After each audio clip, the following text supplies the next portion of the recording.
Encore un drame qui vient de se produire dans la Méditerranée. D'ailleurs, je me demande pourquoi les Africains n'aiment pas rester chez eux en Afrique. À qui la faute? On le sait toujours. L'Europe ne peut jamais vivre sans l'Afrique, mais plutôt l'Afrique peut vivre sans l'Europe. D'ailleurs, cet exode rural, les gens laissent leur continent africain pour aller chercher une vie meilleure au niveau de l'Occident. À qui la faute? C'est la faute aux familles ou c'est la faute au gouvernement africain? Pourquoi est-ce que les Africains doivent continuer de mourir comme ça dans la Méditerranée pour aller chercher une vie meilleure en Occident? Naufrage esalami lisusu bandeko bakufi, baafricain bakufi, parmi baafricain bakufi, des Congolais bakei, bakongolais oyo toyebi bango très bien, bafoto bali kosirkile yaya epesi mpasi ya kosakana te. Bakongolais mosusu bautaki Kinshasa bazwi avion bakei bakiti na pays moko ya Afrique, bakatisi bakomi na Tanzanie, bamati na badingi malembe destination ezalaki bakende bongo na île de Mayotte. Kasi île de Mayotte bakomi ata kokoma te, bakomi niveau ya île de Comore, bapasseur batindiker bakosi bango ke tokomi na île de Mayotte, batiki bango aller au propre sort. Bateau de surveillance ya île de Comore eyebaki te, monaki te ke bato bazotepatepa kuna na badingi. Hélas, le drame est arrivé. L'épure est arrivé. Plus de 50 passagers, plus de 50 Africains ont sombré dans Dingiwana. Jusque-là, on nous parle de 30 morts. Et parmi les 30 morts, il y a nos sœurs, nos frères congolais. Et puis, si pas si à Kosakanate, famille bango, qu'est-ce qui s'est passé? Et ça n'a pas passé. Devrons-nous continuer à aller chercher une vie meilleure à l'Occident? Tout ça, la faute revient à qui? Ce n'est pas aux dirigeants africains. Vous allez voir un président africain, Asa malade, alors que se faire soigner dans l'Occident. Les enfants, les dirigeants africains, babeli, baokende, aux soins dans l'Occident. Mais les petits peuples, na kati Afrique. Pourquoi? Pourquoi ne pas construire des hôpitaux au moment où on a standing européen, na standing ya Occident, botonga yango pe na Afrique pour na makambu e sala makati yaya. Et likolo nango komona yaya, muta pesi passer en combien? A pesi $5,000, a pesi $6,000. Est-ce qu'avec $5,000, on ne peut pas voyager pour aller en Europe? Et pesi passi. Europe ba kenda to France ba kenda île de Mayotte. Île de Mayotte d'aller quelque part en Afrique. Ba comme on a île de Mayotte. Et puis plus tard, ba kende na métropolitaine, la France métropolitaine. Et puis si passe ya pour sakanate à mon émission oyo to revenir avec une forte détail ya makambo oyo leki to kozwa ba interview to ko benga bandeko ya Comore, to ko benga na bandeko ya île de Mayotte pour expliquer biso qu'est-ce qui s'est passé. Et puis si passe ya kusakanate yango to kosola yango awa na émission ya L'heure est grave la famille. 18 Congolais de la République démocratique du Congo ont perdu la vie en mer aux Comores alors que ces derniers tentaient de rejoindre Mayotte qui est un département français. Ils étaient au nombre de 50 migrants partis du Kenya pour Mayotte et pendant la traversée, le bateau a fait naufrage. Parmi les 50 personnes, 18 corps ont été retrouvés, 30 personnes rescapées ont été transportées vers la capitale des Comores. 2 personnes restent toujours portées disparues et parmi les 18 corps retrouvés, il y a des femmes, des hommes et les enfants et parmi les rescapés, il y a également les femmes et les enfants. Ces migrants qui tentaient de rejoindre Mayotte ont été abandonnés en mer par les passeurs, leur faisant croire qu'ils étaient déjà arrivés à Mayotte alors qu'ils étaient encore aux Comores. Malheureusement pour eux, les gardes de côte comoriens n'ont pas remarqué à temps qu'il y avait un bateau en mer et c'est dans ces circonstances-là que le bateau a fait naufrage et ils ont perdu la vie. Le procureur de la République des Comores a ordonné à ce que ces 18 corps soient enterrés dans une fosse commune aux Comores. Enfin, ces migrants étaient partis en aventure, sûrement à la recherche d'une vie meilleure à Mayotte, qui est un département français, et par la suite rejoindre la France métropolitaine. Malheureusement, ils ont trouvé la mort. Que leurs âmes reposent en paix. Je présente mes sincères condoléances à toute la famille et également à toute la communauté congolaise. Ce n'est pas la première fois qu'on puisse parler de la traversée qui est dangereuse et sensibiliser les gens par rapport à l'immigration clandestine. Sur ce, Autaki kin amati à partir à aéroport Yandili. À partir à l'aéroport Yandili baké Tanzanie. Tant wa comme na Tanzanie wana nde basali ba kozwa bazuba banzela ndambo ya ndambo nde baké Comores baké ko se retrouver na Comores à partir à Tanzanie.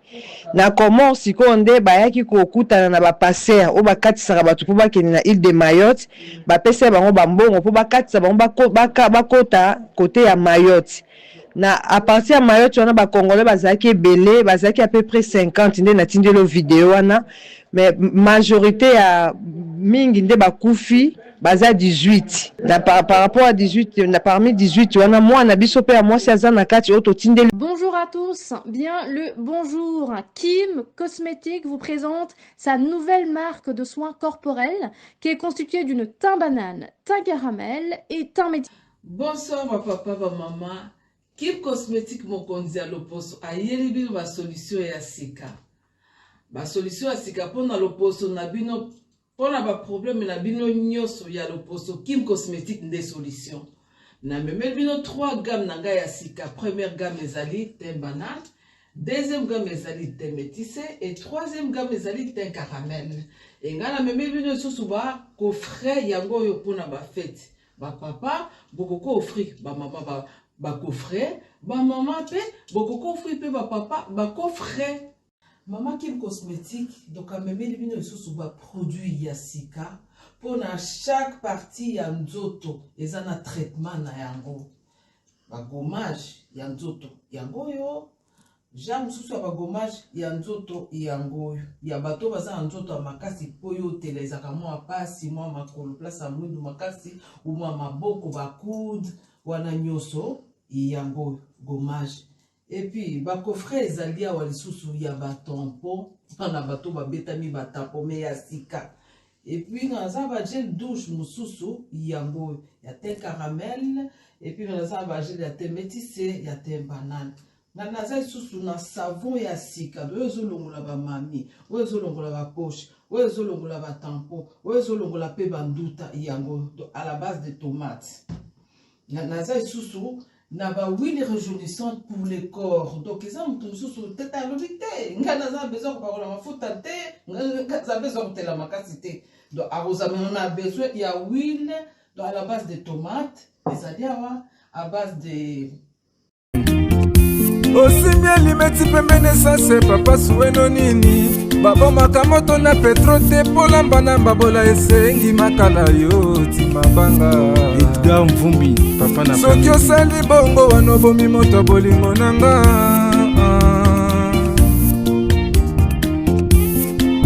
mobali mbinga na mwina ngolo aboya hydroquinone soki ezotambola basheri bazokoya mayanga na retrouve douce tendresse affection epana yo nasalelo nini pondimake na kupendaka sana shitakwacha pelende wenjoro yangu dans mon cœur tu occuperas toujours la première place. Cet incident s'est passé le mercredi passé à la Méditerranée. Et puis, si pas si à Kosakarate, c'est avec tristesse que nous commençons cette émission pour vous rencontrer, vous expliquer réellement ce qui s'est passé, qu'est-ce qui a causé ce naufrage, pourquoi est-ce qu'ils n'ont pas été sauvés, alors, et les rescapés sont aussi partie prenante. Et quelques rescapés vont intervenir dans cette émission, mesdames et messieurs. Mbote Nabino, Bandeko Balandi, il y a Radio Lokoé Télévision, Bissika Nyos Toubozwami, merci na confiance et fidélité. Bopé Saka na programme Oyo, Radio Lokolé, Masolo et Paiwapi, chaque fois, tokutanaka tosolola makambo oyo ezali koleka na communauté na biso africaine na lobaka yango mingi ya bato oyo bayokaka lingala. Aujourd'hui nous allons essayer d'être bilingue dans cette émission, mesdames et messieurs, parce que ce sont les Africains qui sont partis. Nos frères Joanna, ce ne sont pas seulement des Congolais qui sont partis, mais aussi plusieurs Africains au Burkina Faso ont éco-défilé awa. Maman, papa, peut-être moi nanayo alba qui a lancé aventure pour que les bons na île de Mayotte. Cette aventure s'est terminée na Katia Mère Bandeko Bakei ba retrouver ba corps sous sans vie. On va en parler dans cette émission, mesdames et messieurs. Comme on a fiston Pelende tata ya Sedek na sepelaka mingi yo benga tata Pelende na cadre ya ko valoriser culture africaine généralement, mais particulièrement culture na biso ba congolais ba kayango chaque fois ya yo aussi mona mundele comme na ekasum aussi mona mundele comme na Pelende à moins que mundele wana za la bota la famille ba noir bazui kombo ya papa, mais sinon kaka boy non okomona biso ba tout monde comme on est Philippe, comme on est Jean, est-ce Jean la gisini Philippe la gisini. Ça c'est une façon de dominer les peuples africains. Nous devons revenir à l'authenticité africaine pour avoir l'émancipation culturelle. Sinon, ça va pas aller. Voilà.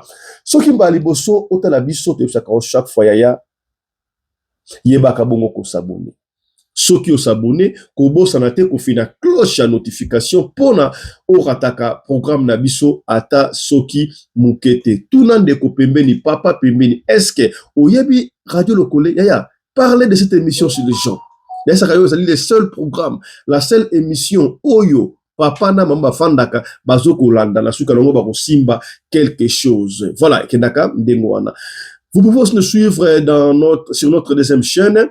Oyo kaka na YouTube okobeta cette fois-ci Afrique Masolo TV, obeti Afrique Masolo TV, on s'abonne pe na deuxième chaîne Oya Biso. Suivez-nous encore sur YouTube, sur TikTok. Nous sommes aussi sur TikTok. Na TikTok okobeta Fiston Pelende, on s'abonne pe na TikTok. Mesdames, messieurs, c'est avec tristesse que nous débutons cette émission spéciale.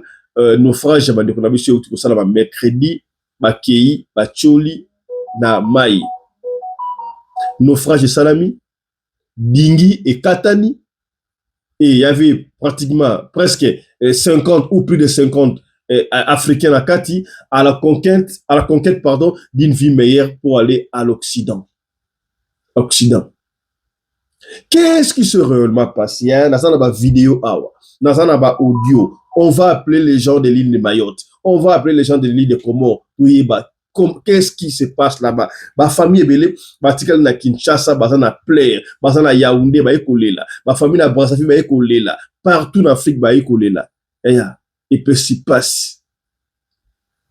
Tout le monde a regardé comme la Turquie, a poto makolo, Turquie, a la Grèce, babale, bazu dingi, bakota bongo, la Grèce, bakoti maman en Europe. Mais oyo aventure oyo. Oui, c'est vrai, ma manière aucune de France. Mais France, manière aucune de France métropolitaine, manière aucune de France, la Outre-mer.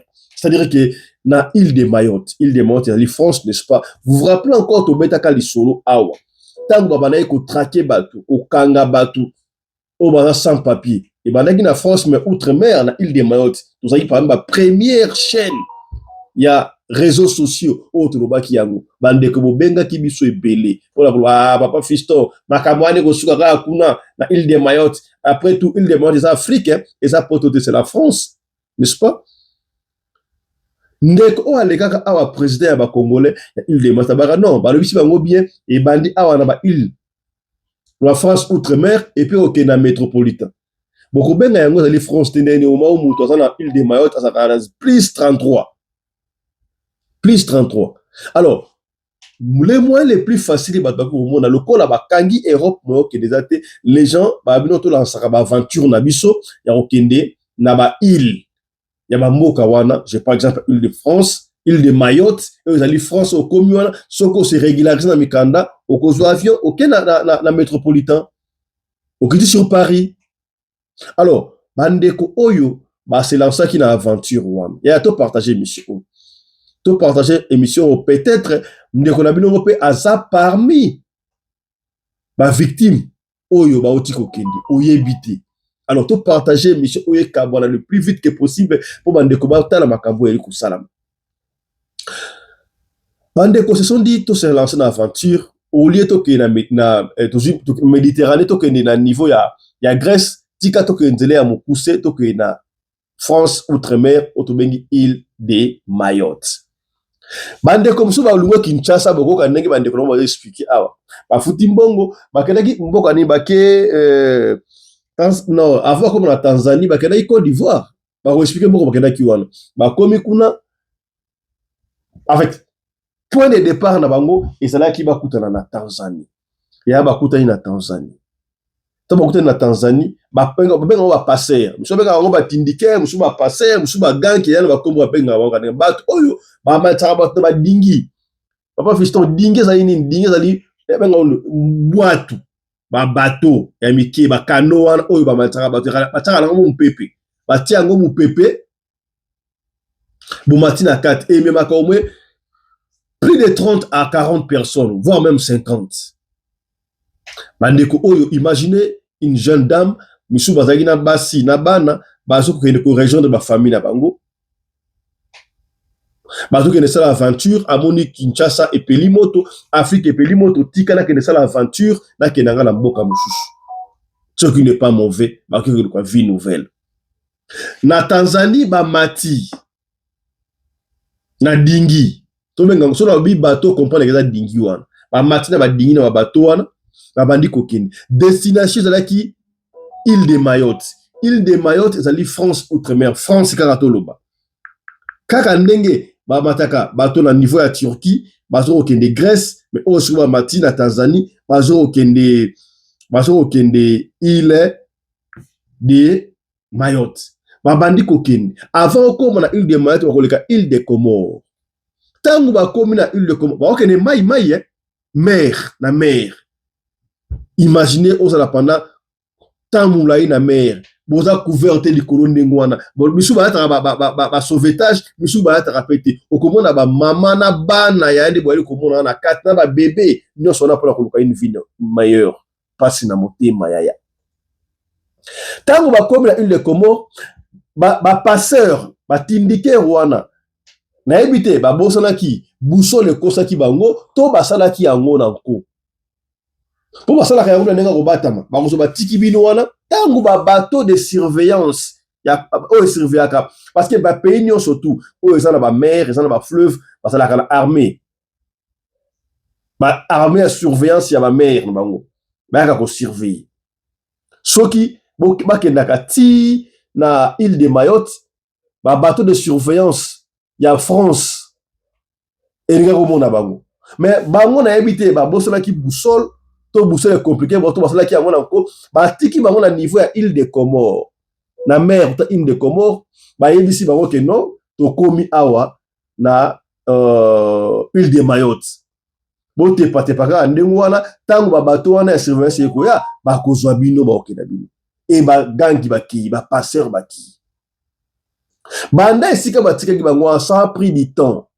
Ba mama na kati na bana, basi ya zemi, ba papa baluka vie meilleure. Papa musu batiki ba famille na Afrique, na Kinshasa, na Brazza, na Yaoundé, na Gabon, ba kende France ya.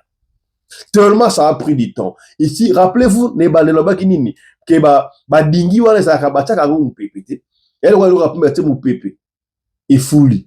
Na ebite qu'est-ce qui s'est passé et toboka kindengeni oui c'est vrai oui bata elo rapé ma soke umeli makasi pesa la durée nango soke umeli au mona elo rapé ma ça la nini et ba na rekonde yango moko vous pouvez pas na kosile yango c'est fort possible que er nango kokaki et que sauvetage yete et bandi kosila mu pepe et bandi kosila mu pepe et bandi kosila mu pepe qui badindi na mer passe na motema. Plus de 50 personnes badindi na mer, tant badindi, parce que wana, alors, bateau ya surveillance wana île de Comores et moi retard. Bateau basi badindi, ba monsieur oyo ba yeba ki moi ko nager, moi pembeni pepe za ka makambu ya Nzambe, soki ba najaki, soki ba salaki nini, il y a quand même 20 personnes au ba rescapé, au ba biki. Ba biki mais leurs conditions, on nous a pas dit les conditions nini. Ba monsieur wana ba kufi plus de 30. Plus de 20, voulais-je dire, sur ligne 20 ou 30 passés, tout dans la nombre exactité. Au Bakoufi, parmi Bato Bakoufi, il y a des Congolaises et des Congolais au Bakoufi. Et puis, si passe, il y a pour Sakalate. Et puis, si Namouté m'a passé à Sakalate.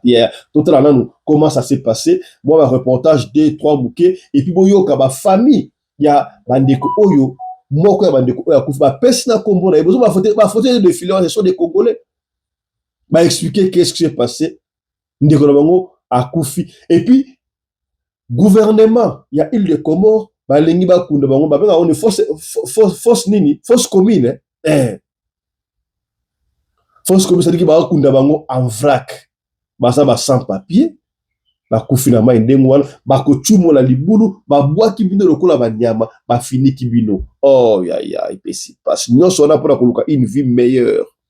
Croyez-vous que si l'Afrique avait une vie meilleure, toute l'Afrique était comme l'Afrique du Sud? Les Africains laissent dépasser pour aller en Europe. Rappelez-vous au début que je vous ai dit, l'Europe ne peut jamais vivre sans l'Afrique, mais l'Afrique peut vivre sans l'Europe parce qu'on a tout ici en Afrique. On a la capacité de construire des hôpitaux à la même standing que ceux de l'Occident. Et l'Afrique du Sud l'a fait. Un Sud-Africain n'a rien envié à un Occidental. Et vous vous rappelez, les histoires qu'on nous a racontées, qu'à l'époque, les Sud-Africains venaient se faire soigner au Congo, boyer, on n'a pas vu, on nous a dit. Et à l'époque, la vie d'un Congolais était égale à la vie d'un Canadien noir. Où est passé tout ça? Et moi, je me rappelle d'après l'histoire, nos aïeux, nos parents allaient en Belgique pour aller étudier. Et puis revenir au pays. Sikoyo. Pas moyen surtout. Ce qui me cœur, c'est quoi? Avant de mettre cette image-là, yaya. Batouana, pesi, gangiwana, $5,000, $6,000, $3,000. Même bon, on a aucun dépôt de la voie normale. Voie normale, aucun nini. Aucun la voie normale, beaucoup de personnes visa, au visa. C'est pourquoi la pesi longonia. Je rends hommage dans ma pays local à Botswana.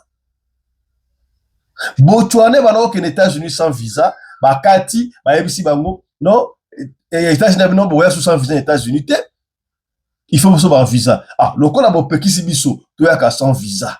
Biso peut être Kati. États-Unis peut voyager na Botswana avec visa. Voilà ce que les Africains vont faire. Et le président américain a invité le président botswanais, les États-Unis, Yakato sur le Makambala. Non. Pour la recevoir ma administration, c'est toi qui dois venir ici dans Botswana. Moi, je ne peux pas aller là-bas, j'ai beaucoup à faire pour mon peuple. Voilà au moins comment est-ce que les Africains doivent être, les dirigeants africains.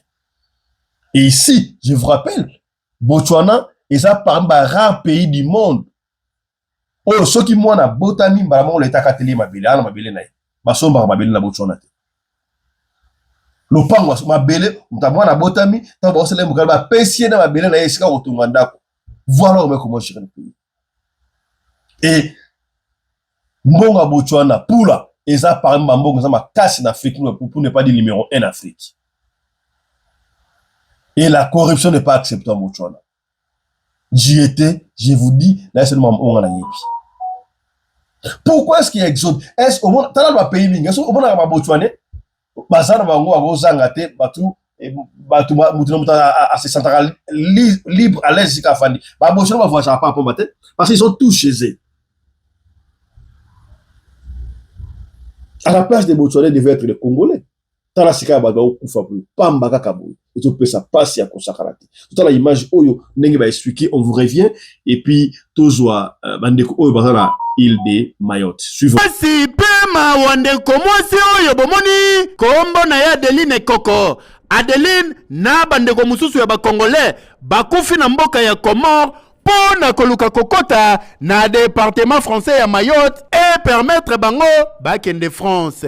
Ba fouti pe ba $5,000 na bango, mais y a pas ces alike ba matisi bango na bateau, bango moko bateau bazumbo na bango po balongola bango na Comores bakende na département français ya Mayotte ba sundoli bango ka bongo nde salike bande ko ba noyer ba kukuli, mais parmi bango quelques-uns ba survivre na noyade oyo, mais plus de 30 mobimba bakei kaka boye misusu pe baretrouve bakor na bango ezalika ya ndeko mwasi oyo Adeline Koko oyo abandaki kovanda na quartier Yolo na commune ya Kalamu. Quel boule mage sukaki wana te et contacter famille ya ndeko mwasi oyo pona koyeba réellement nini ekomelaki bango pasi pe mawayoka communication. Autaki kin amati a partir ya aéroport ya Ndili.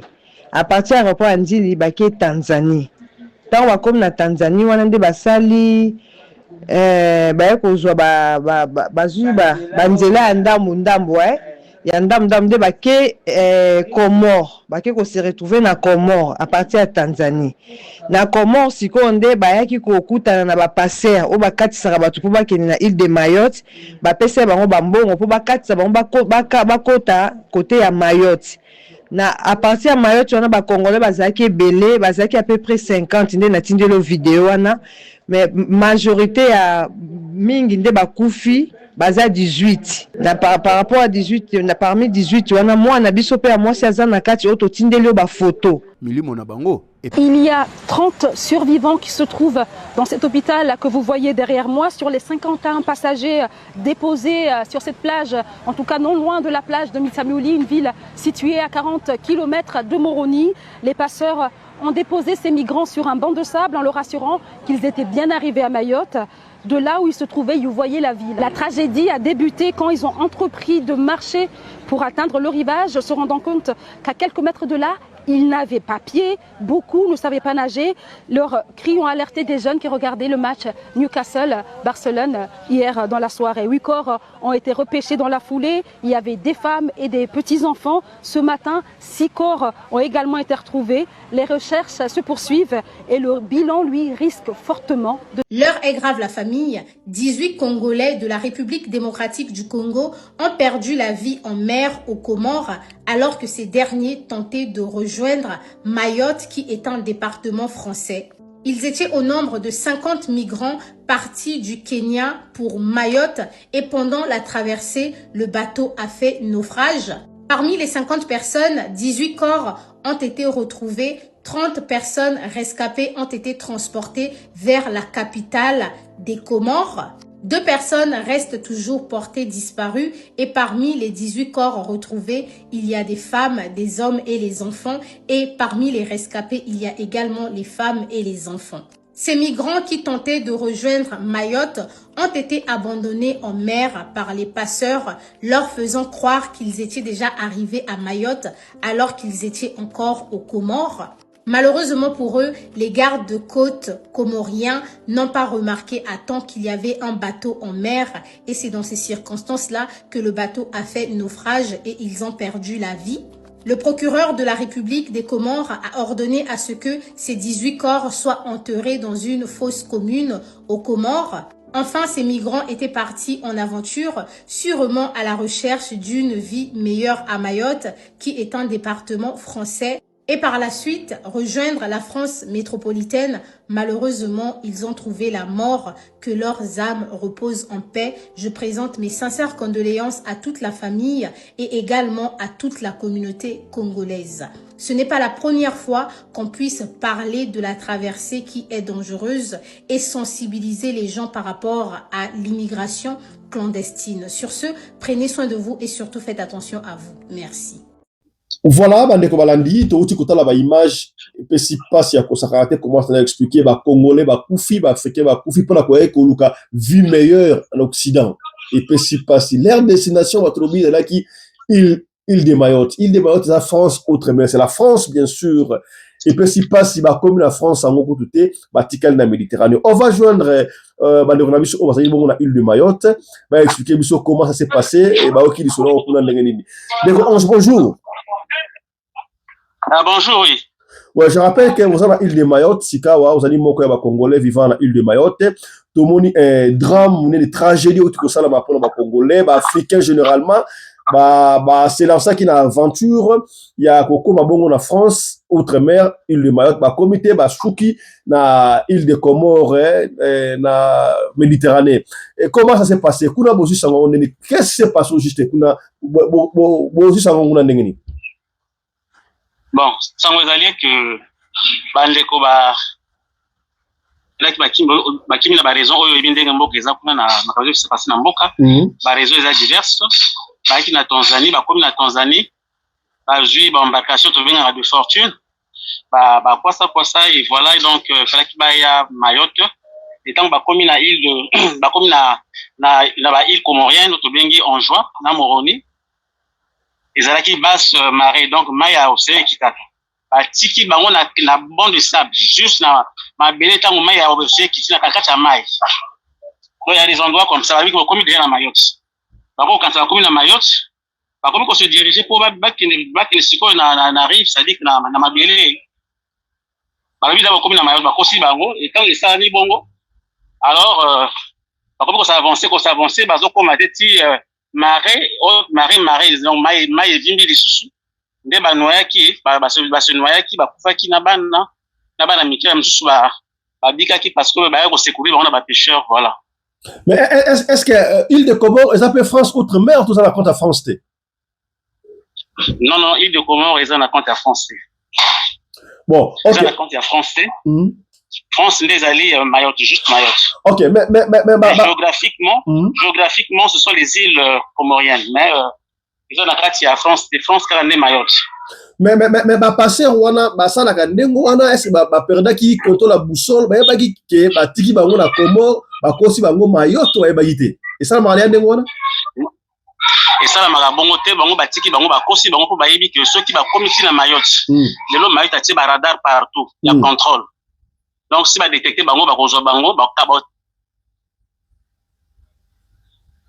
et puis bakozwa bango bato na bango babi tobenga kwasa bakozwa yango bakopanza yango bakokanga na bamoteur bakopanda donc bango au lieu batourner à perte babangi bakomi kosacrifier bato eza mbala liboso te oyo comme déjà troisième cas. Ah bon?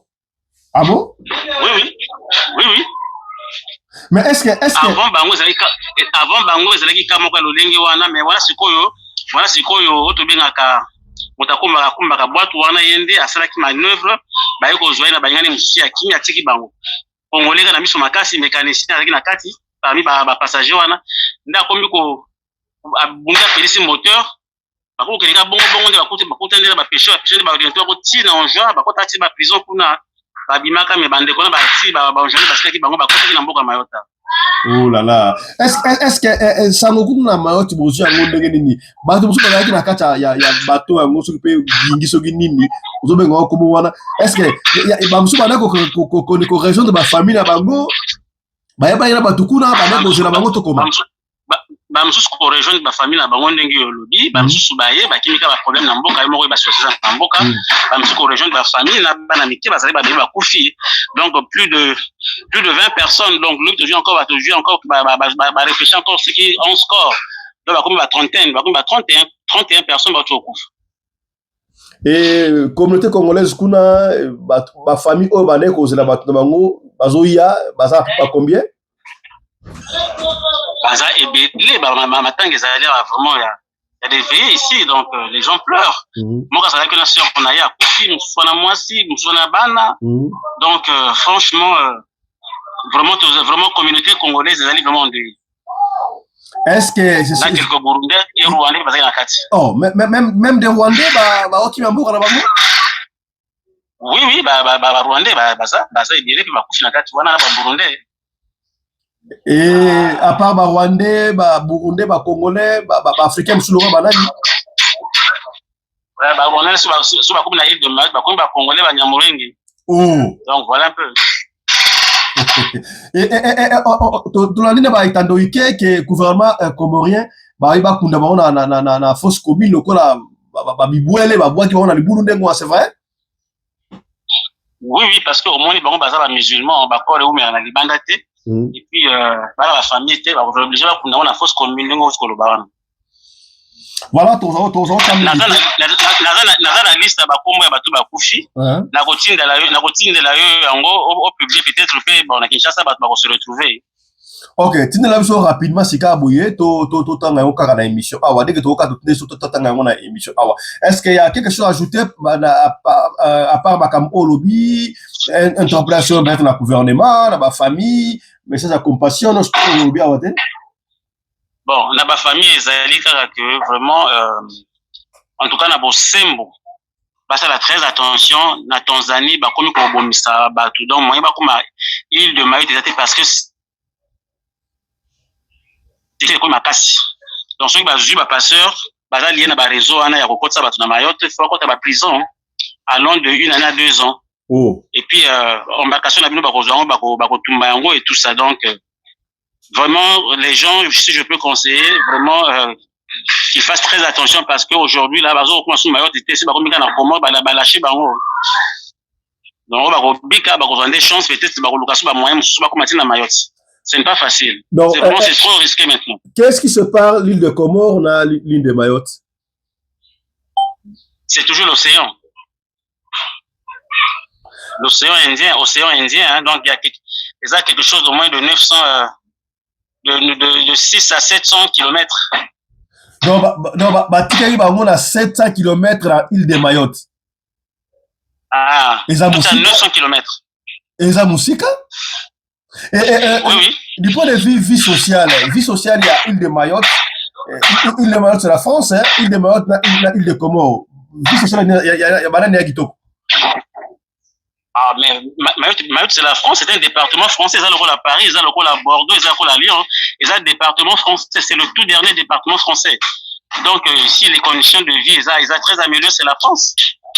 C'est la France, donc tout ce qui se passe en France, ça se passe aussi ici. Sauf qu'ils allaient dans le continent africain, bon, ils allaient France, c'est le tout dernier département. Voilà, est-ce que... La condition de vie, ils ont très bien. Aussi, au niveau déjà, liste un mot. Pardon? Aussi, tu n'as pas liste, toi, Charles, la liste, parce que le temps nous presse déjà. On va finir avec vous, un mot de la fin. Bon, un mot de la fin, vraiment, ils sont vraiment triste. Le pays va mal, donc les gens fuient le pays pour aller chercher peut-être une vie meilleure. La guerre, vraiment, l'autorité, la solution. Na moyen s'opiter ce qui vraiment n'a souhaité qu'à la condolence de la famille éprouvée. Et voilà un peu à la communauté congolaise aussi. Voilà, merci beaucoup. On attend la liste. Hein? Oui, un instant, dans quelques instants.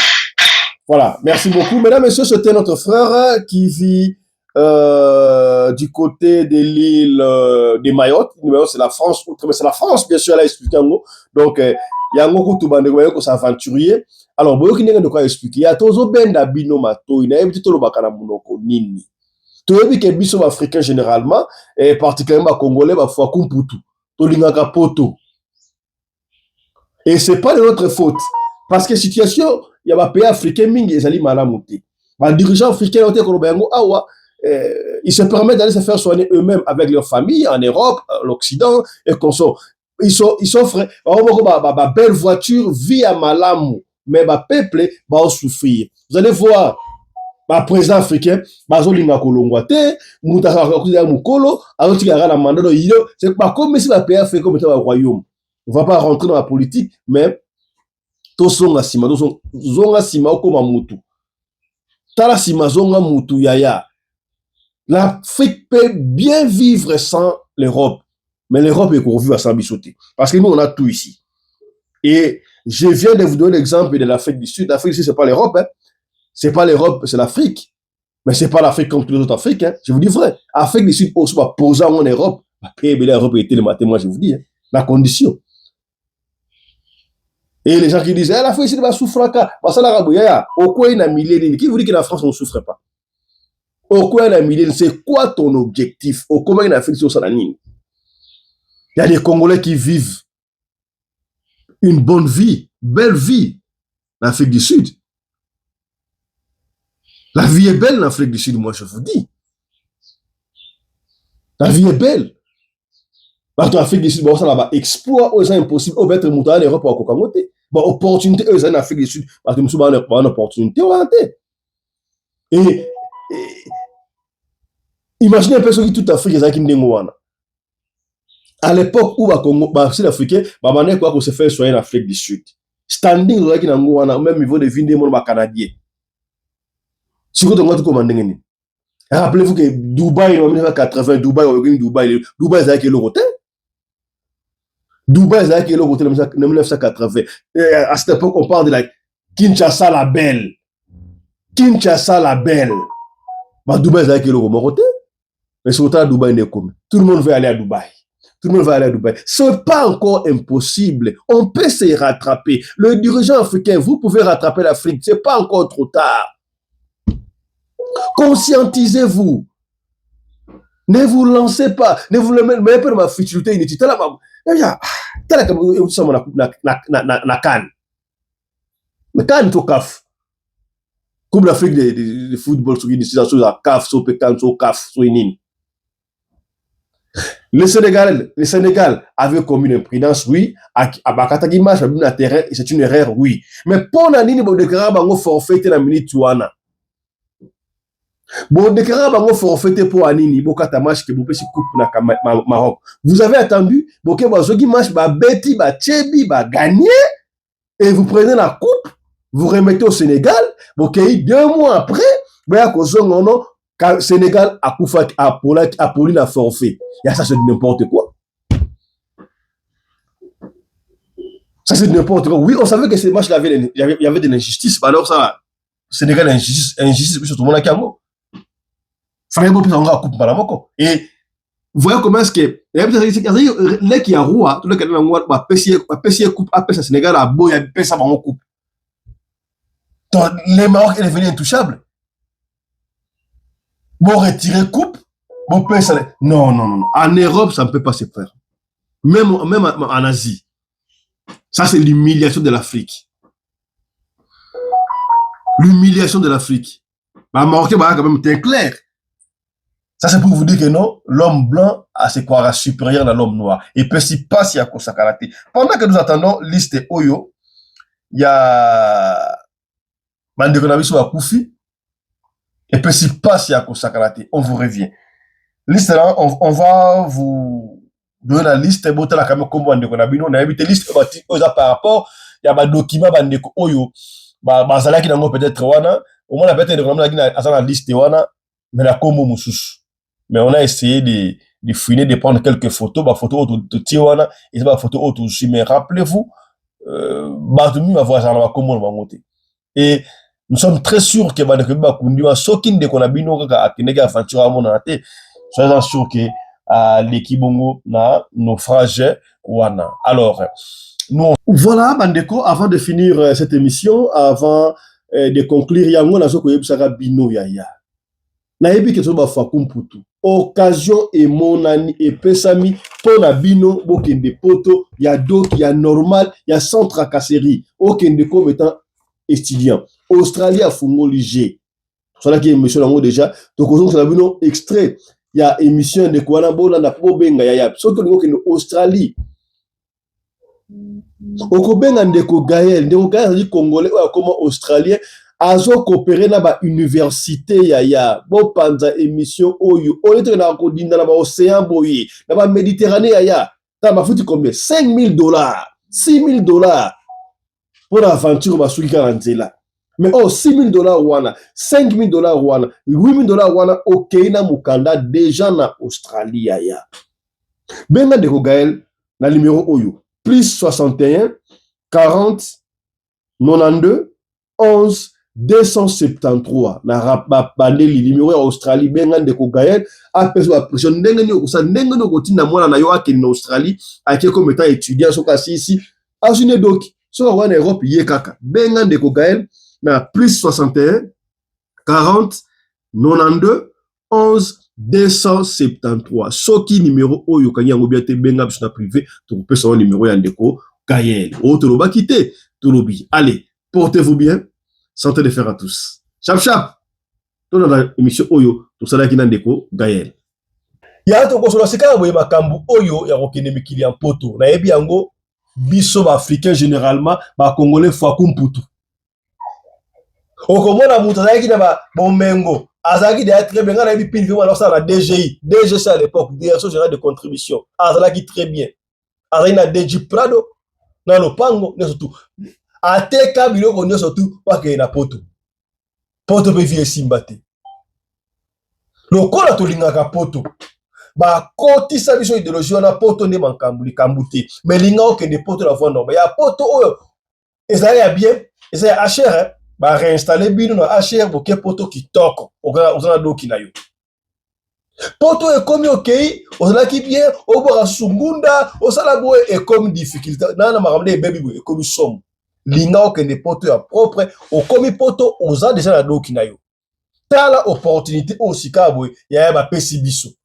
opportunité oyo bapesi biso siko yango ya kokende poto doki papa Fiston pays nango boloba nasaloba Australie Congolais mwana mboka azalaka na Australie azali représentant ya ba université ebele na Australie aye papa Fiston topesa opportunité pa ya ba Congolais tomonaki awa badongolo biso ba Rwandais ebele bakenda États-Unis comme état ba Congolais nzoka baza ba Congolais te Congolais soki ebimiko paye bango babukanaka bapesi coopération pa ya mwana mobali oyo Congolais abino na banda pa bandeko na ngai yango moyini parti oh je devais faire ça en français to na ngala habité na kosala yango na lingala pona baimboka d'abord mama mwana sana Kinshasa na Lubumbashi na Afrique même na France olingi mwana ke état de Rubeba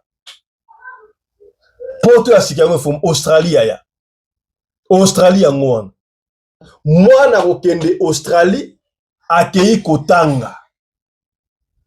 kotanga soka asilisi kotanga akozwa musala d'ailleurs yoko bitungusama te okofuta kaka mina bete ya kaka ya ne moko deuxième année akozwa ya musala ye moko akoki komifutela minerval kutu ta l'opportunité ya komaba na poto to changer un peu de direction bandeko nyonso tu bana oyo bayimaki de poto ya tile en Australie au sala fongo nzela mwana okende poto déjà azwi visa na doki azwi visa d'études akomi na Australie na Sydney to wapi abandi kotanga kelasi soki asili donc assiste na kutu te kaka deuxième année moi ba misala mike wana ezo permettre ye afutaka classe peut-être ye moko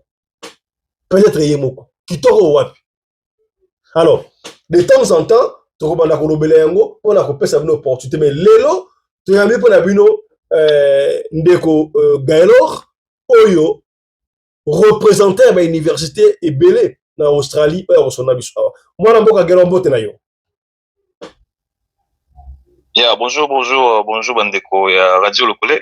Tant que ça l'émission awa bien on bozali butu hein déjà minuit. Yeah, toza 1h35. Voilà. Donc ndeko s'est sacrifié pour la kosunga bandeko na ba Congolais. Généralement ndeko ba africains mais particulièrement ba Congolais. Pesa biso kombo na yo nani, yo zali nani. Yeah, comme na Gaylor Liamba, comme na Nyoso. Naza Congolais d'origine, otami na Congo. Oyo na Congo et puis ndenge olobeli ba voyage comme compliqué. Naza moko voyage na voie ya assez quoi. Dans la voie ngunda. Dieu merci. Comment bien na mboka ngo. Mboka qui est développé, c'est bien. To tellement qui place moko te on to bundi. To tanga formation, to tanga oyo. Puis finalement on s'est dit quoi kusela mundele za bombwa. On s'est dit de créer quelque chose qui va nous aider, qui va c'est alors on a fait quelques formations na en classe nangai et puis on a fait des formations qu'on a fait sabino na fait sabandeko nangai na voyage pour na rutanga.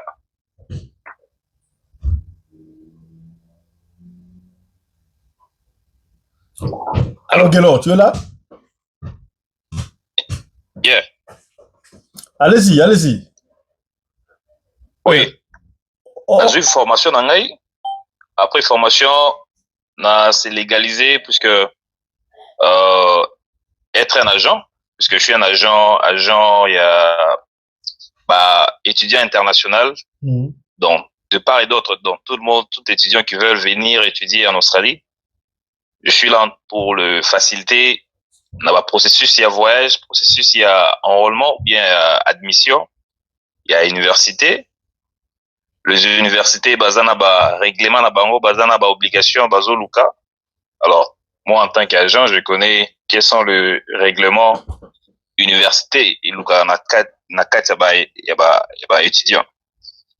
Sinon tout étudiant peut faire son application mais généralement les universités état la mingi ba agent puisque université ils en a mingi te ya au ça la ba contrôle sur les étudiants. Bata la profil na yo basa la boye bakoma ata na point wana soki basi bazwaki document na yo basi bazwaki application na yo et qu'il y a bakoma mibale zangi, alors là on peut te demander de au submit au tinda ba élément yo izangaki wana. Et puis à part ça j'aide aussi na ça s'appelle bateau bazo voyager, donc des gens qui voyagent sur le problème à l'assurance et à la santé. Je me suis aussi fait quelques partenariats na Poyana, ce qui est beaucoup mieux, puisque avant aux visa na il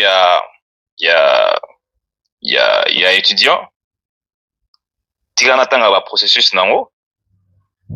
Processus liboso au Luki ville, puisque mon préférence na à place à Vanda. Alors moi en tant qu'agent, je prends en considération ville nini au lingo Vanda. Puisque chaque ville a ses réalités. Ils ont une ville où ils ont ville chère, ils ont une ville où ils ont passable, ils ont une ville où côté, où ils baloient en boca rapidement, et puis tu t'intègres et tu vas où tu veux.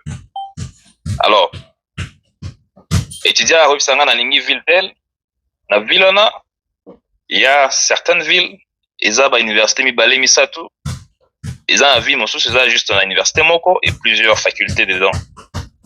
Ngana étudiant au solo-là, nalingi faculté songolo. Alors moi je vais faire les processus. Il y a admission.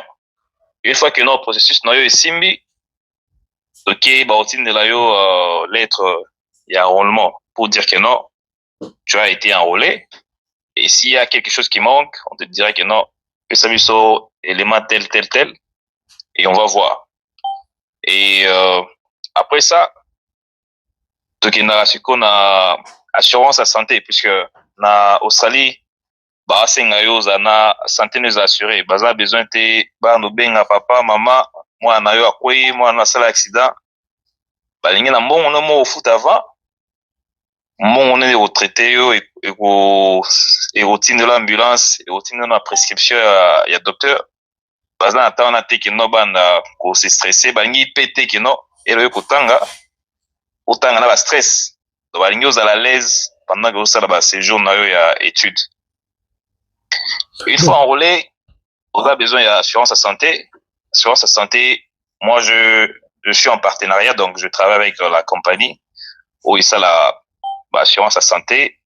Les amis balé, les amis mon quoi benyango bupa, mon soubal benyango Alliance Care, tu vas voyager là, qui ko checker mon ba Google. So les amis to voyager ami, oui bah que non. Ce sont les deux grandes compagnies européennes ça assurance à santé bon na Australie. Toke na ngoboye na ndenge na biso ba congolais. Ça veut dire que Gaël yo oso faciliter ba ndeko baya kotanga na Australie. Alors, qui est celui qui peut apply na ko na Australie? Il faut d'abord osa na diplôme d'état soit on a université. Le bandeko wana secondaire, il faut donc oso aider ka ba oyo ba na diplôme d'état d'abord. Na on va à l'université, n'est-ce pas? Yeah, c'est une bonne question. Nazo aider ba étudiants ne sont même pas seulement les étudiants universitaires, mais aussi mon temps dans la secondaire ou bien primaire, ça dépend il y a cas. Attends moi dans l'école primaire. Maman lingi to papa linga tene otanga en Australie yo ko aider. Ata ba école secondaire a eu diplôme T. O ko aider ayo kotanga en Australie. N'est-ce pas? Oui, donc so azana objectif ya otanga. Na oide au pesa visa yeno. Toya kotanga mais azana muntu azoya nayi, azana muntu azoya kokie azo en suivi. Au vanda mo ça moins de 18 ans, au voyager mon côté fa voyager na membre mo la famille. O akoya. So mambo ya famille wana yepe aozana visa na ya part wa pesa ye. Donc moi avantage ya liso ki mama alinga voyager na mwana na ya moins de 18 ans. Donc ba bengi yo au sali ba démarche lokola mwana ye kotanga mama ye ko accompagner entre temps na ndenge na biso congolais ba komi de amikili. Danger. Bon, sikoyo avantage nango eza nini? Soki mutu akomi mbala moko abandi makambo na ye to ozo conseiller nini au juste? Yeah, avantage nango eza babengo visa ya otanga, visa student visa. Oui, visa d'étude. Yeah. Avantage nango eza au moins avantage nango so respecter visa nango. Parce que so ko tina kati ya Australie au moins mutu te o tika au moins police te ala na sima e pesa na papier non. Donc tout est systémique, tout est dans le système. Système de okanga yo mo ou freiner vina. Mais avantage nango so zui visa ya étude au combien chaque étudiant azana doit ya rosala 48 heures pour 2 semaines. Chaque 2 semaines pour que toi fout après 2 semaines. Là on c'est après 2 semaines. Yeah. Ba pesio 48 heures ya otanga. I ya musala. Aux otanga aux respecter ba heure ya otanga et ba pesio 48 heures na ya rosala musala. Na 48 heures musala c'est déjà beaucoup d'argent au que fout loyer na yo, au que fout boé. Et avantage muso munene makasi za na ba congé. Na tande ba congé ba Pâques, ba congé ba Noël. Ba pesi opportunité ya otanga ya osala musala full time ndenge olingi. Kotsamba on est olingi. Mais ceux qui est à classe et bandi, tu dois respecter. Et avantage muso za que non université au sali sayo ko zwa place ta vendre accommodations. So accommodation zate ba eza bato bien ngamo pe na osali sayo ko zwa place mo eza accessible pe meni ya université. Et tout en faisant le démarche ceux qui place ya vendre na homme ne bien on a homme so homme ezalaki. Tu dois gérer quelque part et plus tard au côté na homme. Bon, OK. Est-ce que on te donne la chance de travailler. OK. Sikoyo po ba congolais biso to ba fa kumputu. Na ina genemi ki l'Australie na compte en chic mais na ina tika langa kuna. Est-ce que possibilité zali après kotanga classe sili visa na ngeko changer et comme résidence permanente na Zuidok na tika langa en Australie? Oui, visa est changé, mais en premier lieu, bah aussi on a au respecter objectif à liboso ilayi. Ouais que tanga ça la makasi na yo otanga. So tangi makasi aussi si otangi bien conduite na yo eza bien, oza muta makile te, obundite, oibite, o créer criminalité, o salisi accidenté, ce sont les records. Bah tala na visa ya so azo transitionner visa na yo na visa mosusu. So aussi si classe na yo oza la possibilité au senga visa ya permanence. OK. Et belé basala ngo ba chinois mingi basala ngo kote ba philippinais ba népalais puisqu'ils sont juste aux alentours. On te donne cette chance là de transitionner dans une autre visa mais à condition aussi ça non ninayo. Mais pour aussi c'est difficile au côté na visa mosusu. Moi, je conseillerais à tout le monde, au niveau sazana idée, à voir oyo, à qui n'a on a voir dans la classe. Voilà. Tout ça attend mingi te ya OK na yo, et ça personne sur le numéro na yo ndeko o nyo surtout, ya olingo na mwana no kene poto. Au France, au peut-être ta occasion Australie fungolige. Et ça mingi tout monde ba chinois ba na kuna ba népalais, ba tebele mais ndeko o comme ça congolais. Et on va le langila. Loko aza congolais alingi a aider nan bana mboka na biso ya atez-vous car les places sont limitées. Moi là na Kinshasa a meka ko kende poto esimba te dans l'opportunité yango. Ya Gaël personne numéro na yo numéro ya numéro ya oba to akuzanga na pour na business oyo pour na musala oyo eza plus 61 40 92 11 27 3 na suka. Bandelango? Oui. plus 61. Oui. 40. 92. 11. 27. 3 Nasuka. Voilà. Et puis, nous avons email adresse. Email adresse Pesaona. Email. Non, préféré mingi bazo lingaba qui est nango sérieusement. Email adresse nangeza info. Arrobase.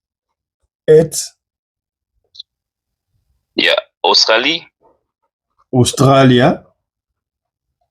Voilà, Australia International Pathway. Na one word. International. Kongola linga ima ma commentaire, biso tiga numéro de téléphone comme ça ya rubenga yo. Donc ndeko t'as l'opportunité ngo. Au monde ici dans sa radio loco et télévision, la chaîne de votre référence. La chaîne de votre référence. Ya to ça la ba effort nyo surtout pour ça la kaka bien. Ya to yebi ke biso to ba fakumputu. Ba ndeko ebele ba benga bana na bango ba ke de poto e simba te ba ganki ba lebu nombongo. T'as l'opportunité ngo yo mwana ke l'Australie. Na dio kimbala moko okobenga ndeko Gaël Australia fungo lige eza kaka mingi ba mindele bele bakenda kuno ozomona français aye kotanga na Australie ozomona batamboka mususu yango cop oyo ba voisin o ba bunisa biso bakomaka ibele na étage na ba kopa boy sika yango Australia fungo lige okobenga mwana mboka na numéro oyo plus 61 40 92 11 273. Kombo na ye Gaël. Na bande numéro na ye. Plus 61 40 92 11 273. Soki oki numéro te benga biso to pesa yo numéro o so na Gaël ba expliquer yo comment est-ce que moi na yo a recommen en Australie accueilli d'abord comme étant étudiant. Condition ça na ngote ata mo na l'école mingi a na étudiant on a diplôme d'état au bengi boko solana mais alobi boyi eza même l'école secondaire ata mo na antique comprendre les gars so mo na kende o so fa kumputu ba fa kumputu on na ngilati benga e bo solula ba ko sala dossier mwana accueilli Australie abandi kotanga soka asili so opportunité ba changer visa na résidence permanente. Au Kofuta Vedra Minerval, il y a année moko, deuxième année, moi na kobanda Kofuta Minerval, yemopo, tant pour ça les alliés. Quelle opportunité, yaya. Quelle opportunité. Hâtez-vous quand les places sont limitées. Oh, tu l'as quitté. Voilà, Ndeko Gaël, on va vous laisser. Est-ce que le Brambo Robi Oyo, tu veux bien que ma doit Rubenga yo, ni comment bak Césali? Liko bak Césali, eza nazapele numéro nanga auto sur eza personnel. Au numéro na PC eza ya business na ono sala. Boy ba pe naza mutu na sala pe koto, naza famille nini. Sinon na préfère mingi soko be ngai à partir ba mercredi jeudi, mercredi ti samedi eza ba temps naza mingi libre. Là je serai disponible mais sinon dans notre téléphone nanga polele, tu peux me laisser un message. Je pourrais toujours répondre. Dans le jour, je vais répondre à chaque message. Est-ce que makambo e kosuka bien pour tout le monde makambo ebele banda bo esuka malamu te. Soki ndeko abengi pona kofungola dossier. Eza na ba frère moko bende ko pesa. Frère, on a tout ça na yo. Voilà. Donc je prends ndeko. Aya benga ndeko Gaël la numéro APC wana na bande de plus 61 40 92 11 273. Soko juillet to benga biso to tu en contact na ndeko Gaël. Merci ndeko hein. Sinon consultation est gratuit hein. Consultation contenu c'est gratuit. Donc voilà, autre lobby la télé c'est le temps, ceux qui temps et ils allaient qui te regardent continuer mais information oyo ki awati benga ndeko Gaël Joatan Bosolana yi. Okobenga na numéro oyo plus 61 numéro australien plus 61 40 92 11 273 pour te adoki de jango. Tika mamoke de pot. Mais batebele ba na mbongo na maboko. Visa ozwate aki akufi na nzela ya makulukudo na Brésil. Mais tala chance yango Australie fungami. Benga ndeko pona okende Australie mbala mo la doki. O te lobaki te to lobi. Merci ndeko hein. Merci beaucoup. Voilà, mesdames, messieurs, au fil du temps, il y a une émission de Miko, rappelez-vous, c'est une bonne nouvelle, donc on annonce bientôt. Bonne nouvelle, Yango. En bonne et due forme, presque chaque jour, na ba émission na biso. Voilà. Yambo, to si sa émission, to ko rappele, yaya, yeba yango, veye ya kafu, ezana moi oyo. Nzambe ya kosala au travers mosai na ye mama na biso Sylvie Grace veye munene kozala le 27 mars oyo epai wapi Nzambe akosala makamu isi papa yaka na mama yaka na papa na bana ekozala na adresse oyo numéro 47 boulevard de la Muette 95 140 na Sarcelles Paris France. Bis, direction aéroport Charles de Gaulle. Vous l'avez dit, hein? Donc, on a le bis numéro 9502. Topé bis numéro 31, au Kinaré de la Muette. Ben Naso Gobungi, pour la veille de prière Oyo. Au Gobin, le numéro Oyo, plus 33 65 22 19 769. Donc, le 27 mars Oyo, Kozanga Teaya. Tem na Mozara Amoko. Est-ce que comme on a yo et comment on a beaucoup ya bon moi ouais comme on a miracle oh maman na biso oh nzamba ko ça au travers maman na biso grâce Sylvie. Alors c'est l'ensemble de Bethesda la résurrection veille de prière le 27 mars oh et comme on a 21h 5h du matin je crois au fil du temps to yamba sous maman grâce à expliquer ndenge ko ça beaucoup témoignage ndenge bandeko ba témoigner à kafu voilà. Osimia limeti pembene sase papa sueno nini baba makamoto na petro te polamba na babola esengi makala yo timabanga Edgar Mvumbi papa na soki osali bongo wanobomi moto bolingo nanga